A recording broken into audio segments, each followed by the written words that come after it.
candid conversations, unfiltered opinions, and humor with AVAG Beck's podcast.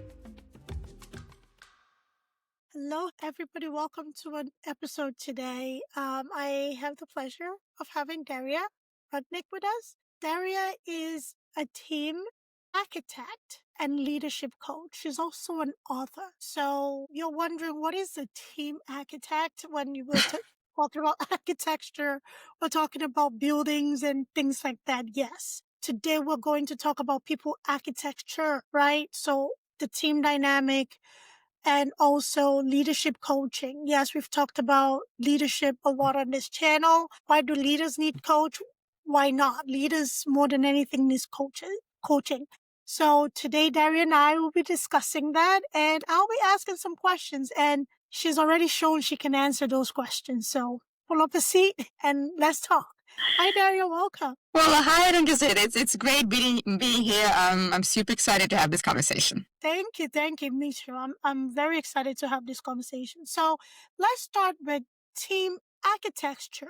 Why are we applying architecture to team building? I love the question. The thing is, we never learn how to work in teams. We kind of assume that teamwork just happens. You put people together, and here we go. There's a team, and you have one manager and have some people reporting to this manager. There's a team. No, we're overusing the term team because, to be honest, we never learn how to work in team. Family is not a team. School is not a team. University is not a team. And the first time people actually join a team is when they join the workforce, and then people tell them, be a team player, build a team.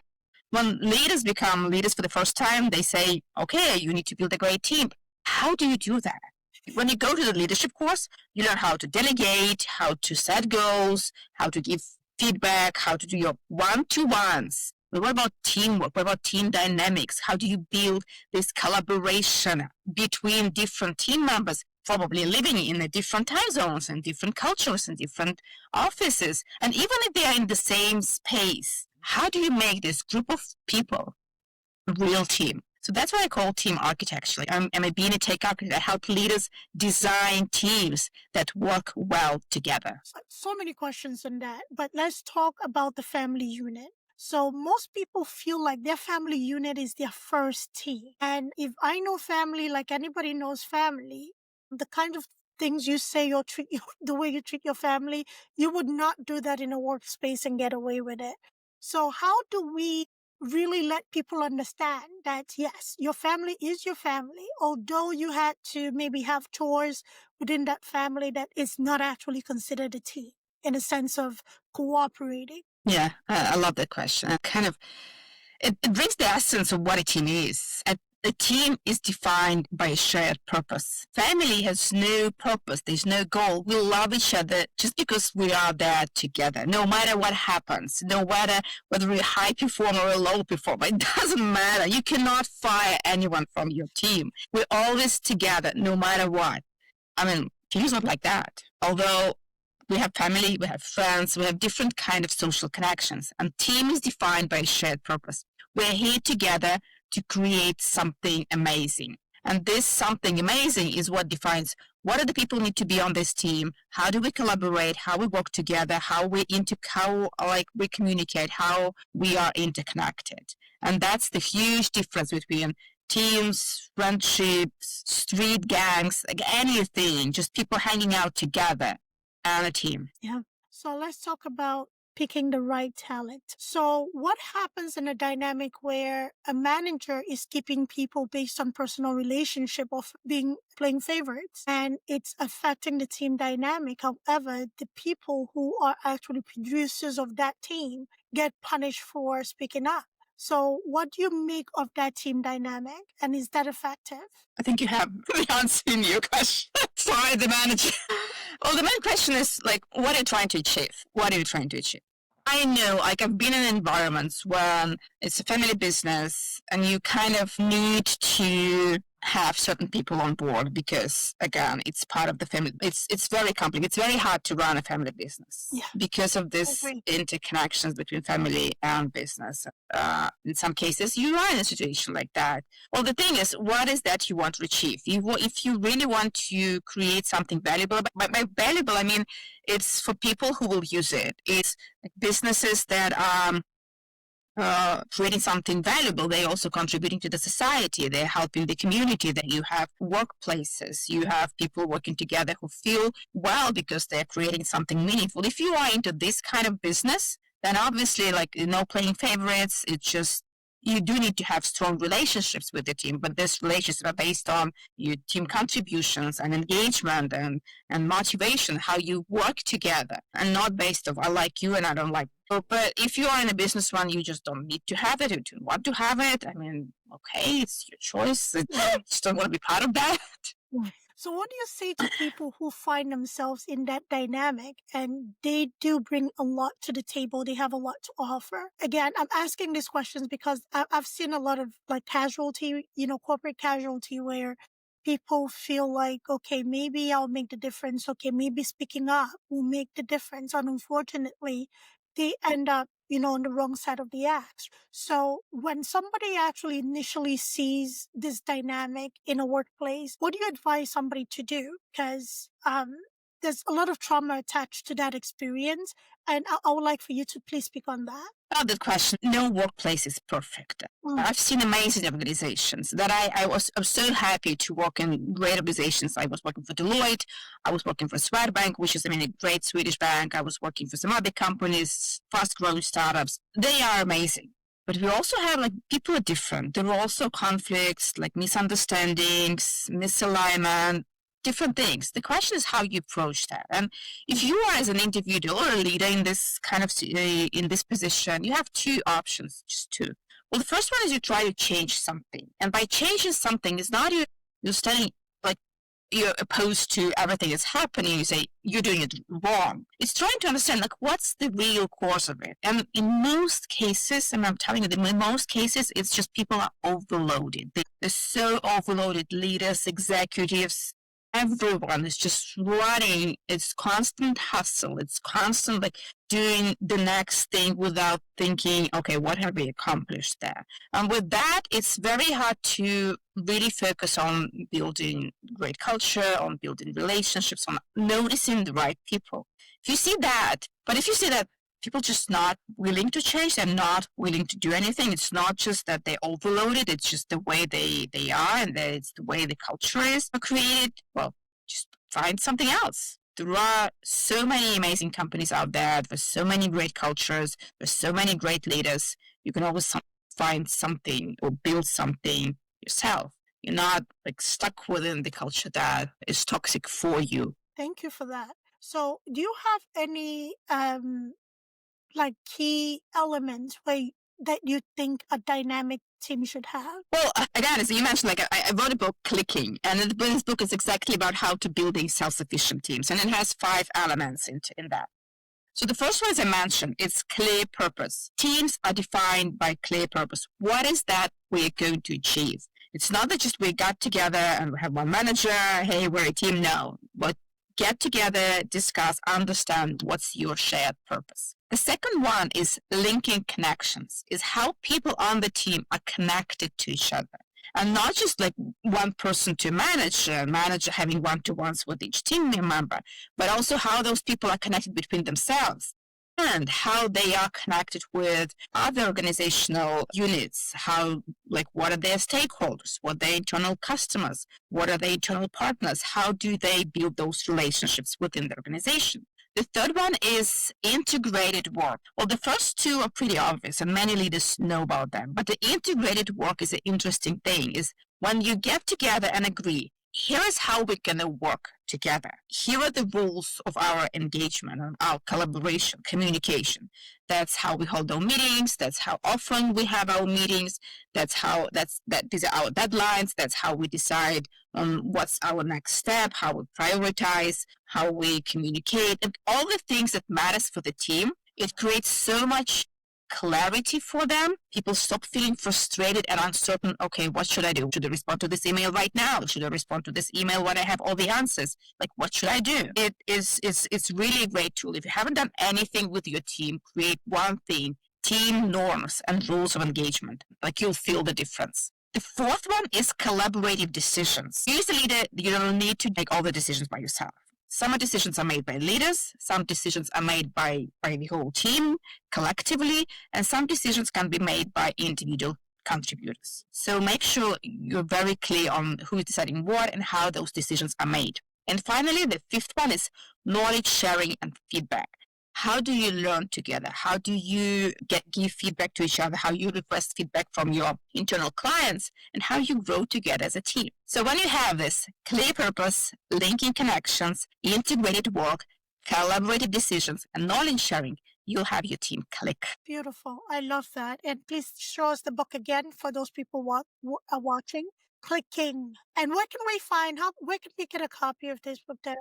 Well, Amazon and all the major book retailers, Barnes and Nobles, you can find it there. We're family dynamic, and sometimes there are no shared values or there are no shared lived experiences. So the person being forced to attend out of office event does not quite align with whatever is going on. So imagine having an out of office event in a bar for a person that doesn't drink at all, right? So should that be a forced relationship, and should that be punitive for a person who doesn't feel like this actually doesn't align with whether my personality, my culture, or my personal beliefs? Well, you touched a very important point here, because, well, in many cases, companies have a team building. It means let's get together and drink some beers. No, that's not a team building. That's drinking beers. What I'm talking about is, okay, you have a clear purpose. I'll tell you a story. I mean, I don't want to theorize and explain. I'll tell you a story. I had a client. She was, and still is, she was responsible for cybersecurity in a cloud computing company. And she had a team of, I think, 3 or 4 people. She's an amazing leader. She wanted to protect their team. She wanted them to feel safe. She wanted them to feel good. She didn't want them to be disturbed by other people asking questions, or especially if they made a mistake or someone else made a mistake and they were blamed for this mistake. She didn't want them to handle that. And she was the go-to person. She talked to everyone. She was overloaded, but she felt like she needed to do that. And well, at some point, she started to feel that she's burning out. It's not only her. When she looked at the results of the engagement survey for her team, she saw that the engagement rate dropped. The team started to become disengaged, they were losing motivation, and she didn't understand why. When we looked at how the communication is going within this team, we saw that she's the person super connected with all the organization, with decision makers, with internal customers, with everyone. While the team members, they were just like talking to themselves. And since she had like so much going on her plate, she didn't spend too much time explaining what's going on to those people. And they felt isolated. They didn't feel protected. They were losing meaning. While we're here, we're doing some like meaningless work. What she changed after that? She made sure that those people went out and became connected to their organization. So they were going to the stakeholders, they were discussing what is needed from their team, they started discussing mistakes they made. That's how we grow. They became more connected with the wider organization. And they now think, okay, here are the people we serve, here is what we need to create to do for those people, here is how we are connected to the wider organizational goal. They started to see the bigger picture. They started to have this meaning, and they felt engaged, and they got their motivation back. Well, and the leader got more time back because she didn't have to do it all by herself. She had another 4 people helping her to do that. So that's when I say about linking connection. It's not just having beers in a bar. It's about meaningful conversations with people who like you working together to create something great and amazing together to serve your clients, to reach organizational goals. That is so beautifully said. And that also leans into the collaborative approach as well. There's some leaders that feel like they're the end all and be all. They make all the decisions. They do the connection. They do the thing that brings the thing into the thing. And, that hustle culture or that hustle mentality you talked about in the beginning, that is what creates that. So for any leader listening to us today, and for my team, you now understand my crazy.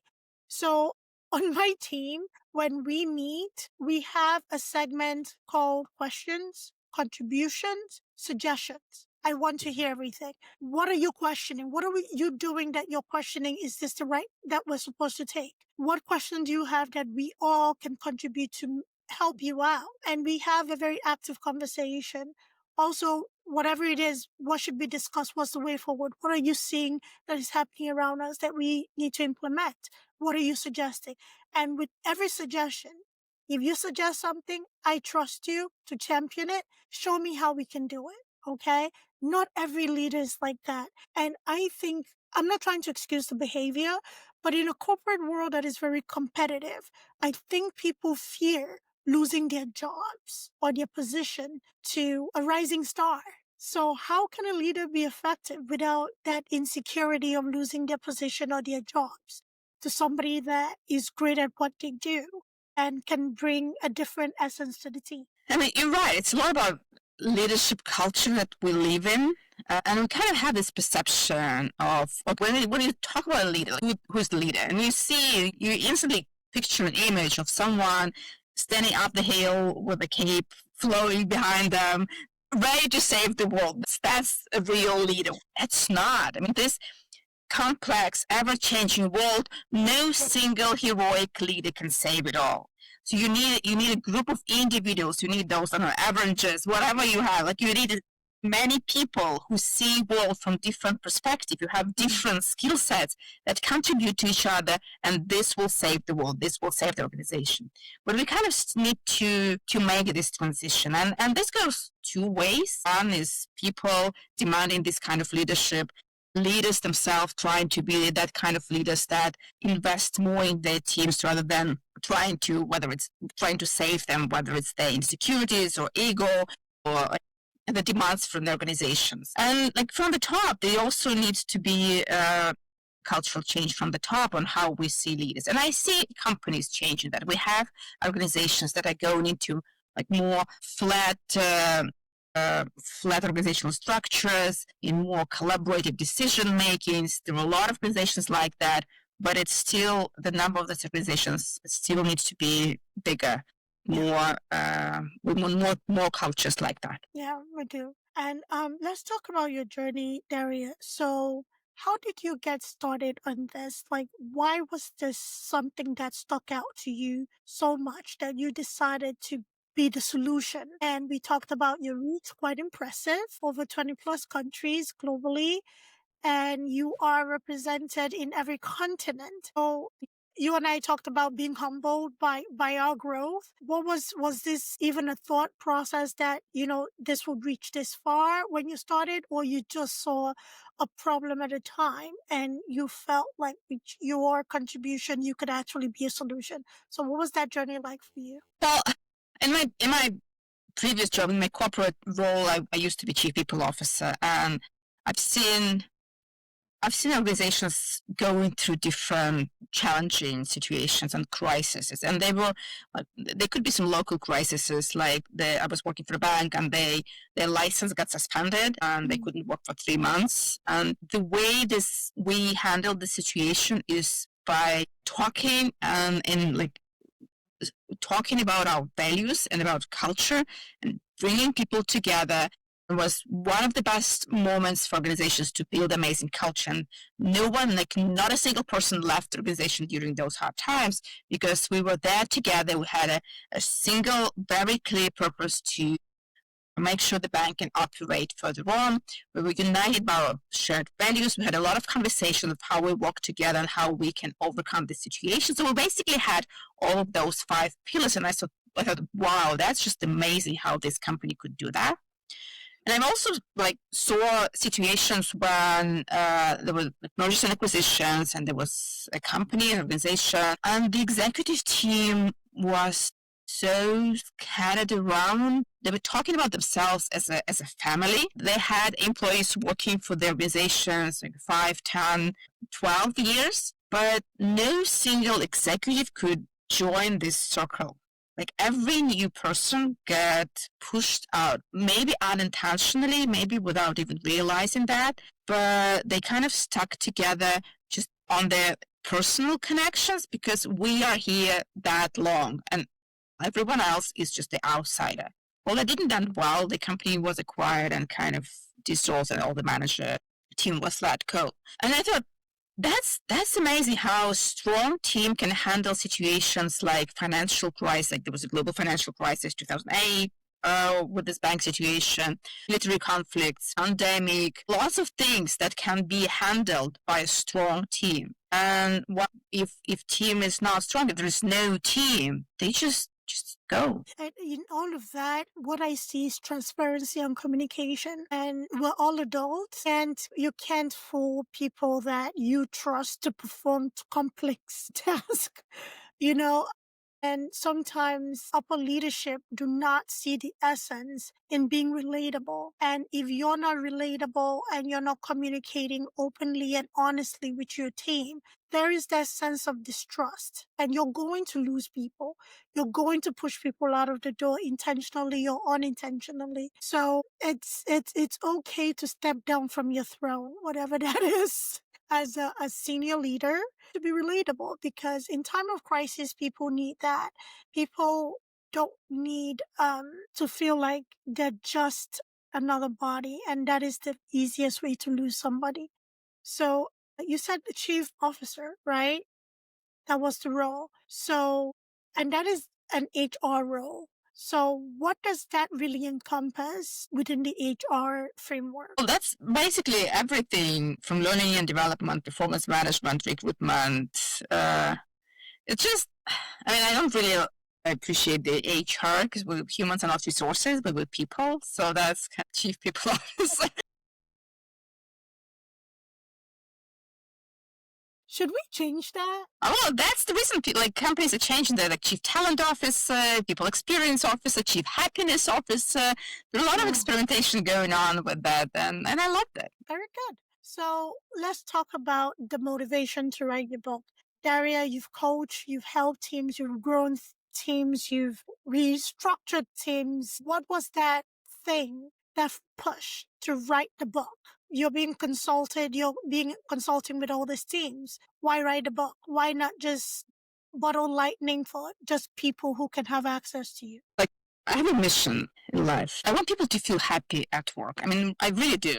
I feel people deserve that. And we spend so much time at the workplace, and it's possible. I've seen that. I've experienced that, of how amazing it is to work in a great team, to contribute to something that's bigger than yourself. And I want more people to experience that. And of course, I'm just me.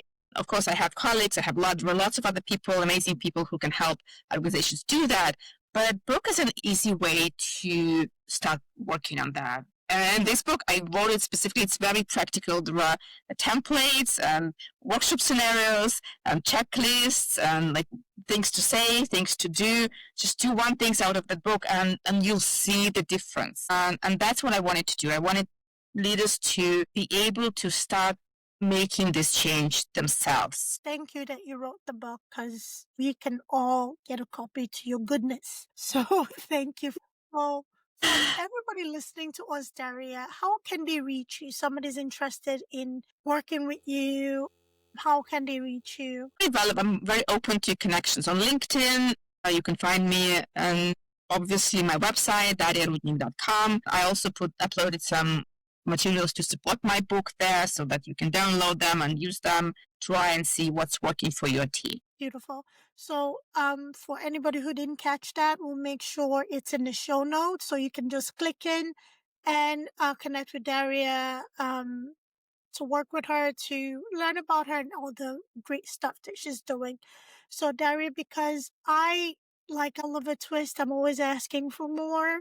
So for our listening audience, I usually ask my guests to leave a golden nugget or a bunch of golden nuggets. What golden nuggets would you like our listeners to walk away from this conversation with? Well, the main thing for me, and like I really want people to hear that is the era of heroic leadership is gone. I mean, you don't need to be a hero to save it. Whether you're an individual contributor or a leader, there are other people you can work together and collaborate with towards the mutual goal you're trying to achieve. So the era of heroic leadership is gone. Now it's time for empowered teams. So build those amazing teams, find those amazing teams, and you'll feel so much better. Yeah, that's true. Find those amazing people. Not everybody will care about your company the way you do, especially if you're an entrepreneur, but you want somebody that has a shared value. Yes, it's very important. And also, before we close, what is your take when building a team of the highest low fire fast practice? Have you ever heard about it? Okay, yeah, I see what you mean. Well, it depends how you define slow and fast. But the hiring process is a very important one. What I would say is avoid the culture fit thing, because culture fit is usually something, oh, here's someone like me. Yeah. Someone who thinks the same. No, it's not the best way to choose the team members. Look at the whole team. Like, what kind of team members you have in your team? What kind of skills, energies, mindsets are missing on the team that would contribute to reaching your shared goals, and hire people like that. But don't look too long. You don't have to look too long, because I know there are companies that are looking, okay, we're 3 months looking for a person, 6 months looking for a person, 2 years looking for a person. I mean, if you're looking for a person for 2 years, you probably don't need that person. You don't need that person. Definitely. So there's going to be like a balance, and then great onboarding helps a lot with people starting to perform faster. If you onboard people, if you tell them about your rules, if you tell them about your team norms and how you work together, they don't need to guess, and that makes it so much easier for them to actually integrate into your team culture. But if you find someone who's not following your team norms and rules, yes, that's the point of firing someone. And I'll tell you another story. I hope we have time, but that's an amazing story about how team norms actually help with this hiring process. So I was working with the team. It was an executive team of a manufacturing company, and they were great together, but they had a lot of conflict. They were very engaged and passionate about their team, the organization being successful, so that they could not agree to any single point. So they were all constantly arguing, because some people thought, okay, we want to be number one organization, we need to find better providers and we need to find better suppliers. The other said, we need to find better distribution channels. And the other said, we need to produce faster. And the other said, we need to produce more quality goods. So they all had different opinions of how they should work together and how, like, what are the team actually goals. So one of the things we did with them, we created those team norms, sort of keep it up and cut it out behaviors. So keep it up behaviors are behavior, and write about it in my book. So keep it up behaviors are those that you want to see more on your team. And for that, it was when you see a mistake or when you see something is not right, speak it up. Don't hide it. Don't think that someone else will do that.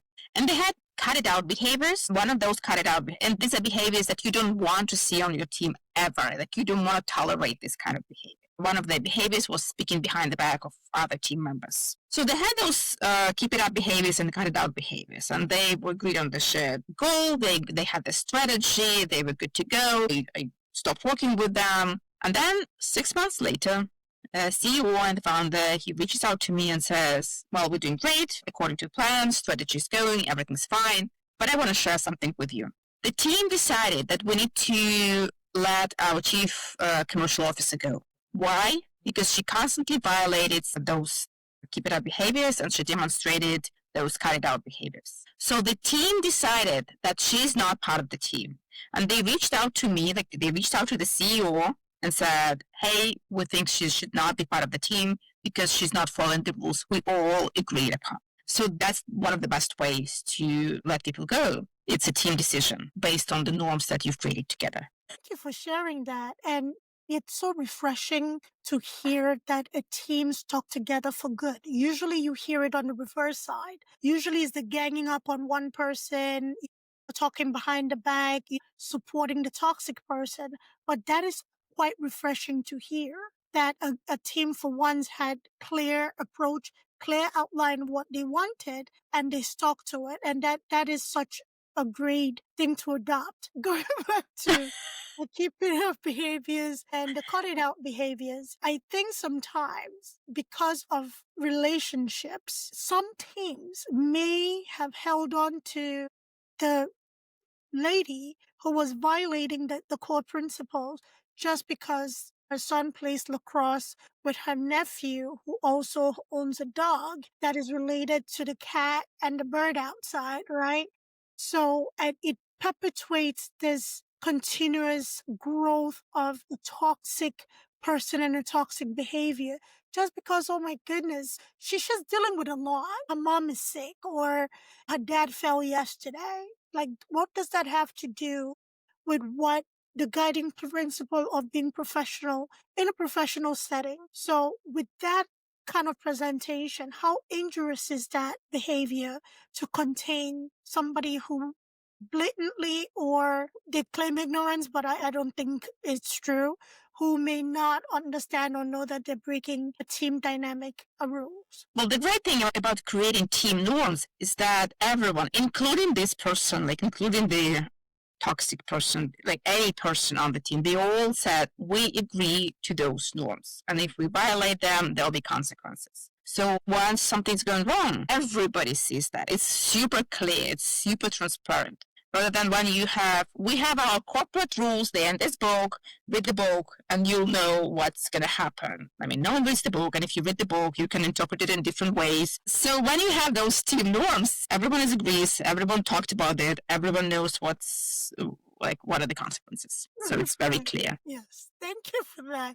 Just said nobody reads the book. It is true. Well, Daria, this was such a great conversation. Thank you so much for being here. I'm grateful for your presence. I'm grateful for what you do. Please continue to make workplaces healthy, because some of us like to be happy in a workplace. So thank you for all that you do. Well, thank you so much, Adangazida. It's great. It was great talking to you. I love the questions. It was fun. Same here. Same here. Thank you, everybody, for listening. And yes, tell us what you think. Was this useful? And please reach out to Daria should you have a team of whatever size, whether you're, Fortune 500, whether you are, a small, I don't like the term small business owner, whether you're an entrepreneur, business owner, and you're managing a team. If you need guidance, we have the book. If you need further guidance, again, we'll make Daria's information very available in the show notes, so you can click in and find her, consult with her, work with her, and take it from there. Thank you, everybody. Thank you, Daria, again. Bye. Yeah, thank you. Bye. Thanks for tuning in to AVP podcast. If you enjoyed today's episode, don't forget to subscribe, rate, and leave us a review. It really helps us out. We'd love to hear your thoughts and continue the discussion. So join us on social media or drop us a message. Until next time, keep exploring, stay curious, and keep pushing the boundaries of your world.